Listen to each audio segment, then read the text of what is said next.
தமிழ்நாட்டில் ஒரு பக்கா மாஸ் கட்சி இருக்குது. எங்கே எந்த பிரச்சனை நடந்தாலும் முதல் ஆளாக குரல் கொடுப்பாங்கன்னு நினைக்கிறேன். மாட்டாங்க. அதுதான் இல்லை. முக்கியமான சென்சிபிளான பிரச்சனைகள் வரும்போதெல்லாம் ஓடி ஒளிஞ்சு தலைமறைவாங்க. அவங்க கட்சியிலே 40 பேர் செத்தாலும் சரி, உள்ள சமூகத்தில் இருக்கக்கூடிய முக்கியமான விஷயங்கள் அமைதியை சீர்குலைக்கிற மாதிரியான கலவரங்களை சரி, செத்ததுக்கு அடுத்த நாளே வீடியோ போட்டுட்டாரு. அடுத்த நாளா இல்லை, 4வது நாள் போட்டாரு. 4வது நாள் 3வது நாள்னு நினைக்கிறேன். இப்போ 4வது நாளா 3வது நாள் சண்டை போடுற லெவலில் தான் ரியாக்ஷன் இருக்கு. அது அவருக்கு உடம்பு இழைச்சி போச்சு.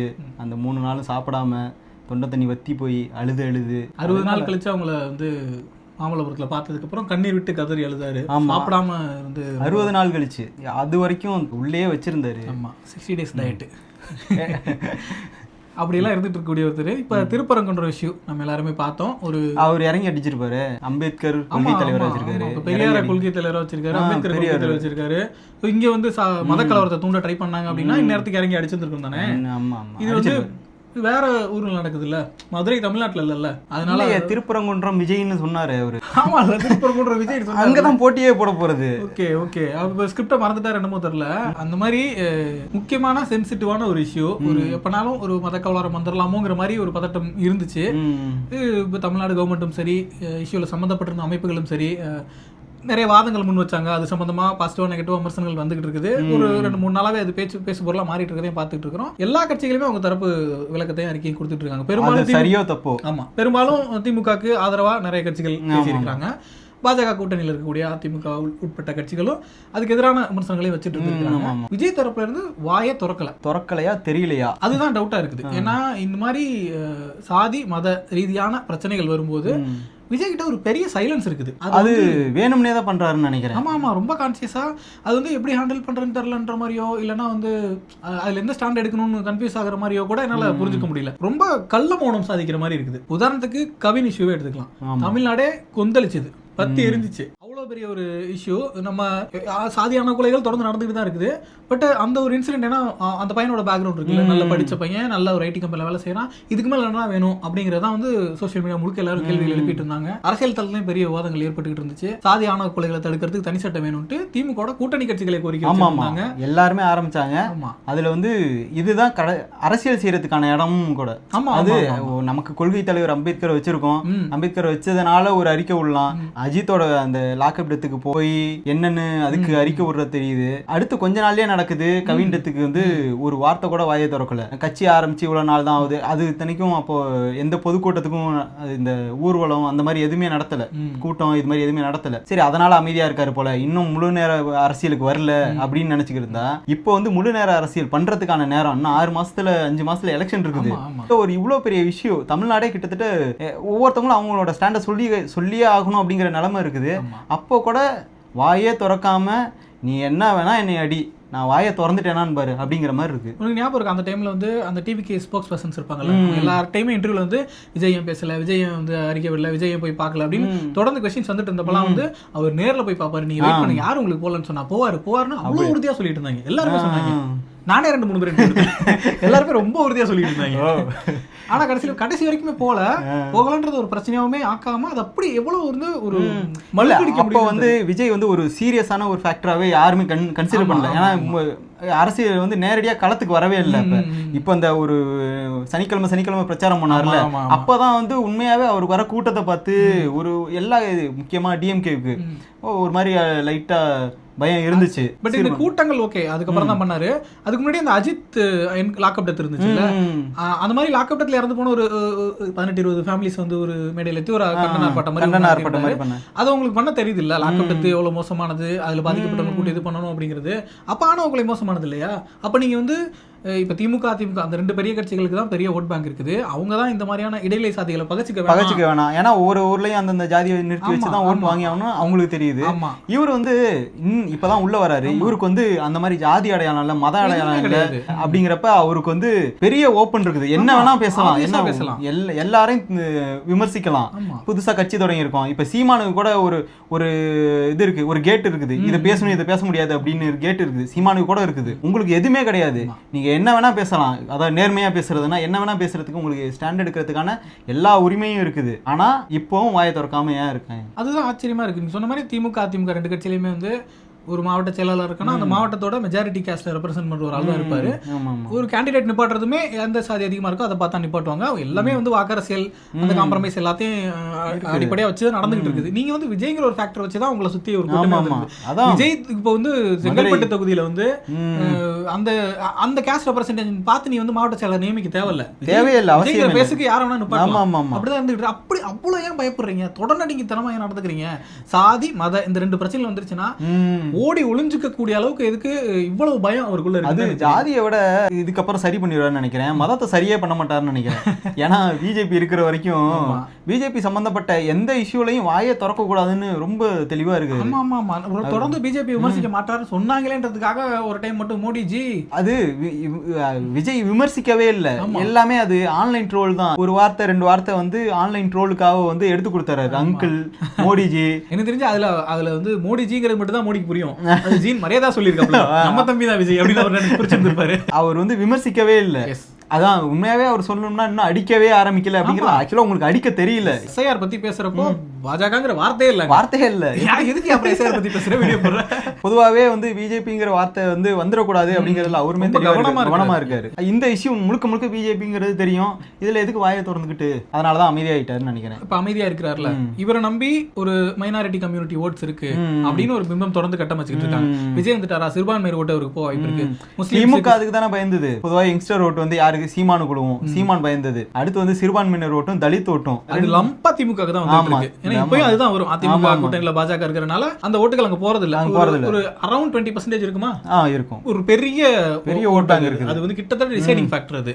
அது பல்கா டிஎம்கேக்கு தான் வந்துகிட்டு வரவும் போகுது. அந்த ஓட் பேங்கை விஜய் வந்து கொஞ்சம் சேதப்படுத்தி வரும். சின்ன அச்சம் இருந்து இல்ல, நிறையவே சேதப்படுத்துறதுக்கான வாய்ப்பு இருந்துச்சு. அதை வந்து எதுக்கு அதை போய் தொட்டுக்கிட்டு அப்படிங்கிற மாதிரி எல்லா இஷ்யூலையும் விலகி கவின் இஷ்யூவும் சரி, இந்த திருப்பரங்குன்ற இஷ்யூலையும் சரி, விஜய் கிட்ட இருந்து என்ன வரும் அப்படிங்கறது எல்லாருமே எதிர்பார்த்துட்டு இருந்தாங்க. அதை வச்சுதான் திமுகவே நெரேட்டிவ் செட் பண்ணும் அப்படிங்கிற மாதிரி தான் இருந்துச்சு. ஆனா நல்ல வேளை அவரும் வாயை திறக்கல. எந்த பிரச்சனையுமே இல்லாம அவங்க டிவிகே தொண்டர்கள் ஒதுங்கி போயிட்டாங்க. ஆமா, நீங்க இதுல கவின் இஷ்யூல கூட விஜய் எதுவும் சொல்லல போகலனாலும் அடுத்த கட்ட பேச்சாளர்கள் சரி, விர்ச்சுவல் வாரியஸும் சரி, அந்த இஷ்யூக்கு எதிராக பேசினாங்க, ட்வீட் போட்டாங்க. டிஎம்கே கவர்மெண்ட்டையும் கண்டிச்சாங்க. திமுக ஆட்சியில் இவ்வளவு ஆணவக்குள்ள என்ன நடக்குது, நான் ஏதோ ஒன்று பேசி களமாடிக்கிட்டு இருந்தாங்க விர்ச்சுவல் வாரியஸ். இப்ப இந்த திருப்பரங்குன்ற விஷயம்ல விஜய்க்கு ஒரு கிளாரிட்டி இல்ல, விஜய்க்கு ஒரு டைரக்ஷனே கொடுக்கல. இது எப்படி பண்ணணும் என்ன பண்ணணும் ஒரு அமைதி அவர் சைடு. அந்த சைலன்ஸ் எங்க போய் நிக்குதுன்னா அடுத்த கட்ட தலைவர்கள் யாருமே பேசல. அதுக்கப்புறம் கீழே பேசிட்டு இருக்கவங்க யாருமே பேசல. கடைசியில சோசியல் மீடியா ட்வீட் போடுற விர்ச்சுவல் வாரியஸ் வரைக்கும் டிவிக்கே ஹோல் சைலண்ட். இப்படி 2-3 நாளா தமிழ்நாடே கொந்தளிக்குது. ஒட்டுமொத்தமா அரசியல் தலைமை வந்து தொடர்ந்து அது சம்பந்தமான விவாதங்கள் போயிட்டு இருக்குது. ஹிஸ்டரி எடுத்து பேசுறாங்க. அவ்வளவு விஷயங்கள் போயிட்டு இருக்கும்போது ஒரு கட்சி கம்ப்ளீட்டா அதுல இருந்து ஆப்சென்ட் ஆயிருக்குது. அதை பத்தி அதுல இன்வால்வே ஆகல அப்படிங்கறது அது எலெக்ஷன் 2-3 மாசத்துல வரப்போறப்ப இவ்வளவு வீக்கா ஒரு கட்சி இருக்குது அப்படிங்கிறது எவ்வளவு பெரிய கேவலம். இது எப்படிதான் எடுத்துக்கிறேன்னு தெரியல. அதான் அதுக்கு வந்து விர்ச்சுவல் வாரியர்ஸ் ஒரு கமெண்ட் போட்டிருந்தாரு. சென்சிட்டிவான விஷயத்துலலாம் வாயை திறக்காம இருக்கிறது நல்லதுன்னு அவரே முடிவு பண்ணிட்டாரு போல. இதான் அடி வாங்கின பிரேக்கப் ஒரு பையன் மாதிரி பேசிட்டு இருக்கான். பொண்ணு விஷயத்துல தலையிட கூடாது, சென்சிட்டிவான விஷயத்துல வாயை திறக்காம இருக்கிறது நல்லதுன்னு நினைக்கிறேன் அப்படின்னு போட்டிருந்தாரு. நாளைக்கு ஆட்சி வந்து என்ன பண்ணுவாங்களா? சென்சிட்டிவான விஷயம் நடக்கும்போது அடிச்சுக்கிட்டு சாப்பிட கூட நம்ம இருந்துட்டு வரோமா? ஆமா, வாயை திறக்காம இருக்கிறது நல்லது தானே. அது சரி. ஒட்டுமொத்தமாவே இது வந்து விஜய்க்கும் டிவிக்கும் ஒரு மிகப்பெரிய பின்னடைவா தான் தெரியுது. தொடர்ந்து நிறைய பேர் விஜய் அண்டர் எஸ்டிமேட் பண்ணாலும் விஜய்க்கு ஒரு ஓட் பேங்க் இருக்கு. ஃபேன்ஸ்ல மெஜாரிட்டி ஓட் பண்ணுவாங்க. தலித் ஓட்டுகள் நிறைய போகுன்றத தொடர்ந்து சொல்லிட்டு இருந்தாங்க. தொடர்ந்து அதை எதிரணி ஆட்டிட்டு இருந்தாரு. தலித் இளைஞர்கள் நீங்க வந்து குறைச்ச இடம் போடுறீங்க, அவர் அரசியல் படுத்தப்பட்டவங்க அப்படிங்கறதுனால சொல்லிட்டு இருந்தாரு. பட் ஸ்டில் வந்து விஜய்க்கு வந்து தலித் ஓட்டுகள் நிறைய போகும்னு சொன்னாங்க, சிறுபான்மை ஓட்டுகள் நிறைய போகும்னு சொன்னாங்க. சின்ன அந்த முஸ்லீம் இயக்கங்கள்லாம் கூட சப்போர்ட் பண்ணி அது நம்ம பார்க்கலனாலும் விஜய் கிறிஸ்டின் பார்க்கக்கூடிய ஒரு குரூப் இருக்காங்க, அவங்க ஓட்டு போடுவாங்க அப்படிங்கிற ஒரு டாக்குமே இருந்துச்சு. இது எல்லாமே மொத்தமா பேக் அடிச்சிருப்பாங்க. ஒரு முஸ்லீம் வந்து இந்த இதுக்கப்புறம் விஜய்க்கு சப்போர்ட் பண்ணுவாங்க கண்டிப்பா மாட்டாங்க. இவ்வளவு பெரிய விஷயம் நடக்குது. பாஜக அடுத்த அயோத்தி ஆக்குவோம் அப்படின்னு வந்து சவால் விடுறாங்க. இங்க வந்து கலவரத்தை தூண்டுற மாதிரி எல்லா வேலையும் செஞ்சுட்டு இருக்காங்க.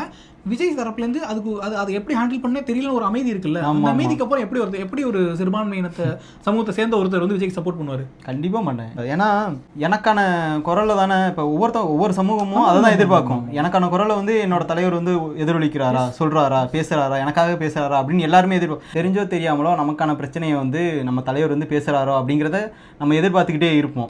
அதை பேசாம இருக்கிறப்பதான் நமக்கு அந்த தலைவர் மேல ஒரு பெரிய டிசப்பாயின்மெண்ட் வரும். ஆமா, டிஸ்கனெக்ட் ஆயிரும். இதுக்கு மேல அதனால இவர் எப்படி எனக்கான லீடரா இருக்க முடியும் அப்படிங்கிற ஒரு கொஸ்டின் வந்திருக்கும். அதை கரெக்டா திமுகவும் சரி அதிமுகவும் சரி விஜய் வாயை திறக்கல அப்படிங்கறத வச்சு பேச ஆரம்பிச்சிட்டாங்க. ஆமா ஆமா ஆமா ஆமா. இப்போ ஏடிஎம்கே வந்து பிஜேபி கூட்டணியில் இருக்காங்கன்றனால அவங்க ஒரு பாலிஸ்டான ஸ்டாண்ட் எடுக்க வேண்டியிருந்துச்சு, திமுக எதிர்க்க வேண்டியிருந்துச்சு, அது ஒன்று பண்ணியிருக்காங்க. ஆமா ஆமா. திமுக அவங்க என்ன இதுல ஸ்கோர் பண்ணணுமோ பர்ஃபெக்டா பண்ணிட்டாங்க. கரெக்டா விமர்சனங்கள் இருக்கு, நீதிமன்ற அவமதிப்பு, போலீஸ் வந்து இப்ப மட்டும் உங்க கண்ட்ரோல்ல இருக்காங்களா, லாக்அவுட் நடக்கும்போது உங்க கண்ட்ரோல் இல்லையா, அந்த மாதிரியான விமர்சனங்கள், நிர்வாக சீர்கேடுகள் முறைகேடு அதை பத்தி எப்பவுமே பேசதான் செய்வாங்க, அதெல்லாம் இருக்கு. பட் அவங்களோட இன்டென்ஷன் என்ன, எங்க என்ன ஸ்கோர் பண்ணணுமோ அதை பண்ணிட்டாங்க, கரெக்டா பண்ணிட்டாங்க. சிறுபான்மை வாக்குகள் சிந்தி சிதறாம திமுக தான் வருங்கிறத என்ஷூர் பண்ணிட்டாங்க. அப்ப ஆக மொத்தத்தில் அடி வந்து விஜய்க்கு தான். விஜயோட ஃபேன்ஸ் ஒரு வாரமா வச்சுட்டு அதர் தென் த ஃபேன்ஸ் ஓட்ஸ்ன்னு சொல்லி பாக்குறப்ப அந்த தலித் சமுதாயத்துக்கு சுத்தமா வாய்ப்பு கிடையாது. கவினிஷுக்கு நீ வாயை திறக்கல, ஒரு சாதி ஆணவ படுகொலைக்கு வாயை திறக்காத ஒருத்தனுக்கு நான் ஏன் ஓட்டு பண்ணும் அப்படின்னு நான் ரொம்ப சாதாரணமா யோசிக்கலாம். அதிகபட்சமா நடக்கக்கூடிய ஒரு கொடூரம் அதுதான். தலித்துகளுக்கு ஏகப்பட்ட வன்கொடுமைகள் நடக்குது.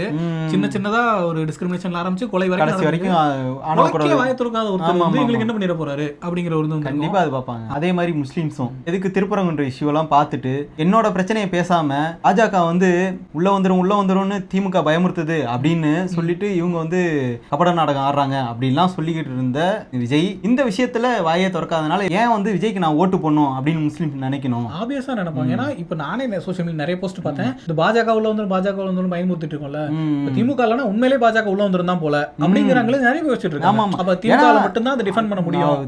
திமுகவோட எதிர்கட்சியா சொல்ற அதிமுக அதோட ஸ்டாண்டை எடுத்துருச்சு. அது ரொம்ப தப்பான ஸ்டாண்டு தான். ஆர்எஸ்எஸோட குரலா தான் வந்து அதிமுக இருக்குது.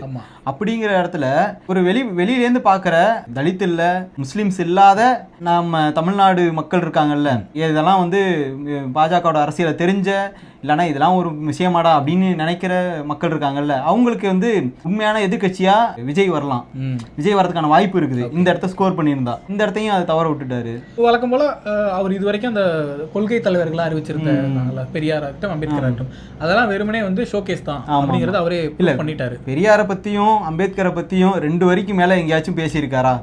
2 வரின்னு அதிகமா சொல்றேன், 1 வரிக்கு மேல பேசுறதே 3 நிமிஷம். அதான் எந்த தலைவனாச்சும் நம்ம இந்த மாதிரி பேச முடியுமா? நான் பேசுறதே 3 நிமிஷம், அதுல எப்படி சார் 2 வரி எல்லாரும் பேச முடியும்? அப்படி அது ஒரு டிஎம்கே ரீப்ளேஸ் பண்ண போறேன் அப்படின்னு சொல்லிட்டு தான் வந்து பெரியார் கொண்டு வந்தது, அண்ணாவை பத்தி பேசுனது அப்படின்னு பண்ணிட்டு இருந்தாப்ல.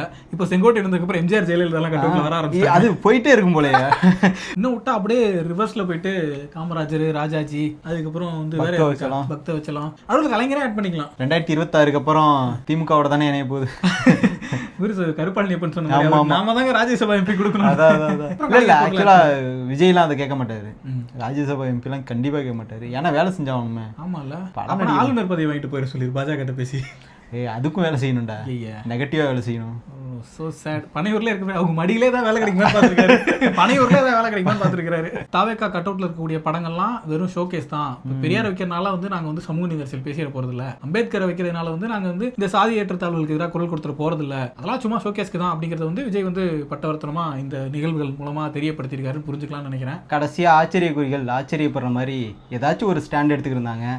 இப்போ வந்து ஆமா என்ன ஸ்டாண்ட் எடுக்கிறது, என்ன பேசுறதுன்னு ஆக மொத்தம் எல்லாத்துக்குமே ஏதோ ஒரு ரியாக்ஷன் பண்ணிக்கிட்டு இருந்த அந்த விர்ச்சுவல் வாரியர்ஸ் வந்து என்ன ரியாக்ட் பண்றேன்னு தெரியாம அமைதிப்படுத்தி வச்சிருக்காரு. அது வந்து தொண்டர்களை வந்து அமைதி சாந்தப்படுத்துறது இருக்கு பத்தியா, அந்த பண்பு தலைமை பண்பு விஜய் கிட்ட நிறையவே இருக்கு. Salute, royal சல்யூட்டுக்கு.